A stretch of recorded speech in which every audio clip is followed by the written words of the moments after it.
नवीन राष्ट्रीय शैक्षणिक धोरणाची अंमलबजावणी आगामी शैक्षणिक वर्षापासून होणार आहे। त्यामुळे आता इयत्ता 10वी उत्तीर्ण अंगणवाडी सेविकांसाठी 1 वर्षाचा तर 12वी उत्तीर्ण सेविकांना 6 महिन्यांचा बालशिक्षण प्रमाणपत्राचा कोर्स करणं बंधनकारक करण्यात आलेलं आहे। सध्या 12वी उत्तीर्ण सेविकांचं प्रशिक्षण सुरू असून मे 2025 पासून 10वी उत्तीर्ण सेविकांचं प्रशिक्षण सुरू होणार आहे।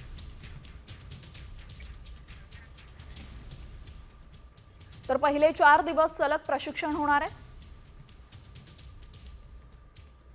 त्यानंतर प्रत्येकी 15 दिवसांनी बीट निहाय एक बैठक होईल।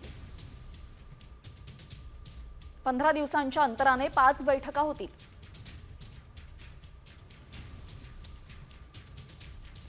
अभ्यासक्रमाचे व्हिडिओ आणि पुस्तिका वाचून उत्तरे लिहावी लागणार आहेत।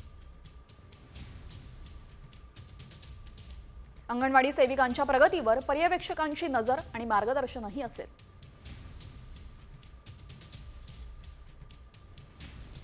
बालशिक्षणाची संपूर्ण माहिती झाल्यास प्रमाणपत्र वितरित होईल।